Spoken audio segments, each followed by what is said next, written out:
Next question है resistance of the conductor of unit length and unit area of cross section is called.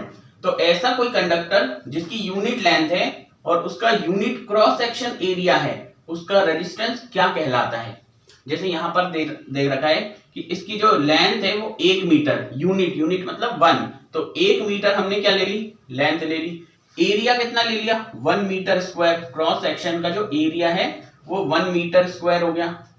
ठीक, तो अगर unit area cross section का है और लेंथ जो है वो भी यूनिट है, 1 है, तो ऐसे कंडक्टर का रेजिस्टेंस क्या होता है, उसे क्या कहते हैं, उसे कहते हैं रेजिस्टिविटी। तो इसके रेजिस्टेंस को क्या कहेंगे हम, रेजिस्टिविटी, या इसे स्पेसिफिक रेजिस्टेंस भी कह सकते हैं। ठीक, फिर नेक्स्ट है SI unit of resistivity. Resistivity की एसआई यूनिट क्या है, जो अभी हमने पढ़ा यहाँ पर रेजिस्टिविटी, तो रेजिस्टिविटी की एसआई यूनिट क्या है, ये है ओम मीटर। तो सिंबल के साथ भी लिख सकते हैं ओम, और एम जो है वो मीटर। रेजिस्टिविटी की एसआई यूनिट है ओम मीटर। ठीक, उसके बाद नेक्स्ट है SI unit of power is. Power की एसआई यूनिट क्या है, पावर की एसआई यूनिट है वॉट।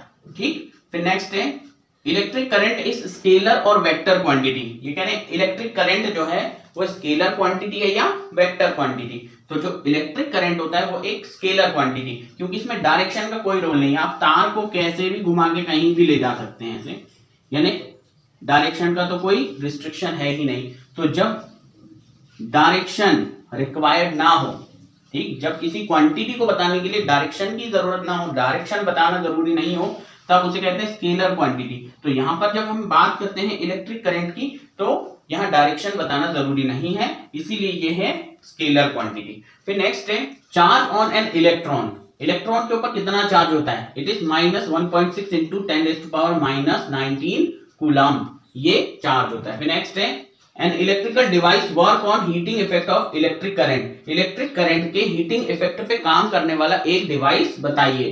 तो इलेक्ट्रिक करंट हम फ्लो करवाते हैं और जो चीज गर्म हो जाती है, जैसे कि हम बात करें हीटर गर्म हो जाता है, ऐसे हम आयरन लिख सकते हैं, ठीक है, प्रेस जो है वो भी, टोस्टर लिख सकते हैं। ये सारे वो डिवाइसेस हैं जो हीटिंग इफेक्ट पे काम करते हैं। ठीक है, फिर नेक्स्ट है factors on which resistance depend. कौन कौन से फैक्टर्स हैं जिन पर रेजिस्टेंस डिपेंड करता है। तो रेजिस्टेंस डिपेंड करता है एरिया ऑफ क्रॉस सेक्शन पर, लेंथ पर, नेचर और टेम्परेचर। तो बात आती है पहले एरिया। अगर एरिया ऑफ क्रॉस सेक्शन बढ़ा दिया जाए, जैसे मान लो ये है हमारा एरिया ऑफ क्रॉस सेक्शन, तो यहां से इलेक्ट्रॉन फ्लो हो रहा है, अगर इसको बड़ा कर दिया जाए ऐसे और भी, तो और आसानी से फ्लो कर जाएंगे जो इलेक्ट्रॉन्स होंगे। तो हम ये कहें कि अगर एरिया बढ़ा दें, हम एरिया ऑफ क्रॉस सेक्शन बड़ा कर दें, जैसे यहां कर दिया हमने, है ना, तार मोटा कर दिया हमने, तो अब इलेक्ट्रॉन तो और आसानी से, उनको तो और जगह मिल गई, तो वो और आसानी से गुजर जाएंगे। So area of cross section बढ़ा देने पर रेजिस्टेंस क्या हो रहा है, कम हो जा रहा है। अब रुकावट तो कम हो जा रही है, रेजिस्टेंस का मतलब ये रुकावट, इलेक्ट्रॉन पर जो रोक लगाई जाती है वो रेजिस्टेंस है। तो यहाँ एरिया ऑफ क्रॉस सेक्शन को अगर हम बढ़ा दें, मैं ऐसे लिखूं कि अगर मैं एरिया को बढ़ा दे रहा हूं, एरिया ऑफ क्रॉस सेक्शन, तो रेजिस्टेंस क्या हो जा रहा है, ये कम हो जा रहा है। ठीक है, एरिया बढ़ा रहे हैं तो रेजिस्टेंस कम हो जाता है, एरिया ऑफ क्रॉस सेक्शन बढ़ा दो रेजिस्टेंस कम हो जाएगा। फिर है लेंथ ऑफ कंडक्टर। तो कंडक्टर की लेंथ पर भी डिपेंड करेगा। अगर ज्यादा लेंथ होती है, ठीक, एक बड़ा है और एक छोटा है, यहां पर लेंथ ऑफ कंडक्टर कम है और यहां पर हमने लेंथ ऑफ कंडक्टर ज्यादा रखी है, तो अगर लेंथ को बढ़ा दो तो रेजिस्टेंस बढ़ जाता है, यानी यहां पर रेजिस्टेंस क्या होगा, इसके कंपेयर में कम होगा। तो मैं इसे ऐसे लिख देता हूं कि अगर लेंथ को बढ़ा दें, हम लेंथ को बढ़ा दें, तो जो रेजिस्टेंस है वो भी क्या हो जाता है, बढ़ जाता है। ठीक है, फिर नेक्स्ट है नेचर ऑफ मटेरियल। दुनिया में कई प्रकार के मटेरियल्स हैं, सोना, चांदी, हीरे और मतलब जो भी चीजें हैं, ये सारे मटेरियल्स हैं। तो इनका अपना नेचर है। जैसे हम बात करें सिल्वर बहुत आसानी से इलेक्ट्रॉन को गुजर जाने देगी। तो मैं अगर सिल्वर की बात करूं, सिल्वर, तो इसका जो रेजिस्टेंस है वो बहुत कम होगा, क्योंकि ये रुकावट कम पैदा करेगी, जिसमें से आसानी से इलेक्ट्रॉन गुजर जा रहे हैं। दुनिया का सबसे अच्छा कंडक्टर में से माना जाता है इसे, तो रेजिस्टेंस इसका बहुत कम होगा। जबकि अगर हम इसी में आयरन की बात करें, तो इसका जो रेजिस्टेंस होगा वो क्या हो जाएगा, वो बढ़ जाएगा, इसका रेजिस्टेंस ज्यादा होगा, क्योंकि ये रुकावट ज्यादा पैदा करेगा। तो इस तरह से नेचर ऑफ मटेरियल पर भी डिपेंड करता है। और लास्ट टेम्परेचर।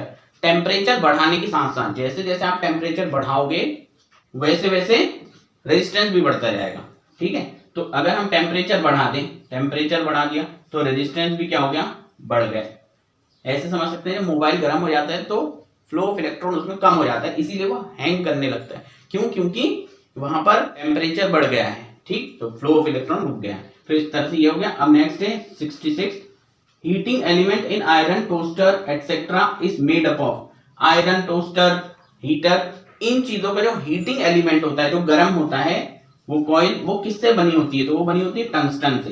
टंगस्टन एक तरह का एलॉय है। किससे बना हुआ है? Tungsten is an alloy of निकल, आयरन, क्रोमियम, मैग्नीज। तो इन मेटल्स को पिघला करके और उससे क्या बनाया है? टंगस्टन बनाया है। तो टंगस्टन जो है वो बहुत ज्यादा हीट को सहन कर सकता है।